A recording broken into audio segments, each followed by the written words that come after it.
So now we have to construct the state space tree. So I am drawing the root node is with the upper bound 26.67, right? Then we are going to decide whether to include item A, that is A is equal to 1 or A is equal to 0, whether we are going to include item 1 or not include item A. So here I have drawn a round box. In the classroom, if you remember that, I have drawn a square box with the upper bound value given below as 26.67, and here the current weight of the knapsack is 0, current value in the knapsack is also 0. Then we will proceed further. The same thing I am representing here in a node round box now,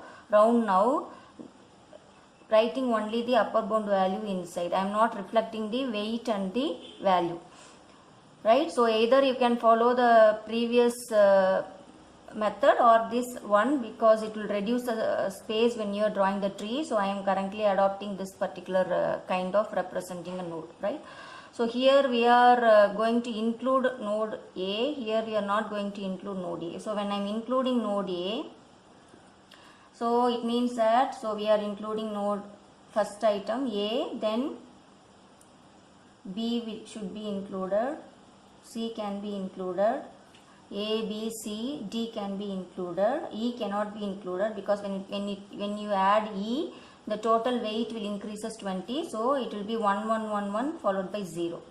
So when you calculate the upper bound value, the same upper bound value only will come, so it will be 26.67. So here I am going to write what is the final profit we will get, right? So total profit when I am following, when I am including A, it means A, B, C, D is completely added. So A profit is 8, 8 plus 3 is 11, 11 plus 4 is 15, 15 plus 5 is 20. So the final profit I will get is 20 by putting item A, B, C and D into the knapsack and excluding E.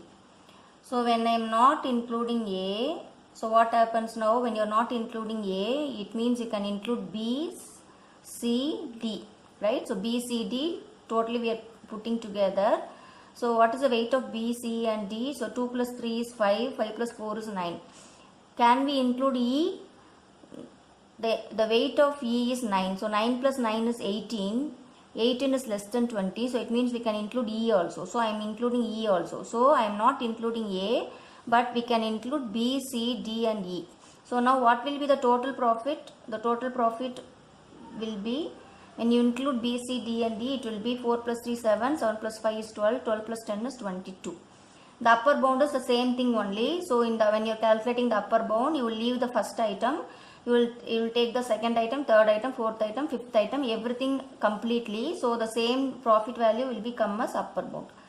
So here when you are expanding the node further, if you recollect in the class, we have started solving the problem by taking the largest upper bound value. You stick to the same procedure, right? When you are selecting the node, select the node with the largest upper bound value. I repeat again, select the node with the largest upper bound value. Don't follow any shortcut of selecting the node based on the final profit. If you look into these two nodes, here the final profit it is giving is 20, but here the final profit it is giving is 22. So you don't think that, so 22 is greater than 20, you have to further expand this node. Don't do that.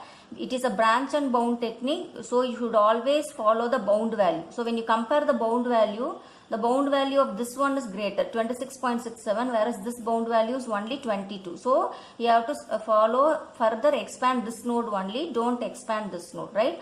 So in the last class I told you may select using the final profit value also, because it may reduce your tree size, but don't do that, because in some of the problem it will not give the correct answer. So when you are selecting the nodes for expanding further, select the node based only on the upper bound value, not on the final profit it is giving, right? So here the upper bound 26.67 is greater. So we are going to further proceed with this node only. So here we have already included A. So here we have to decide whether to include B or not to include B.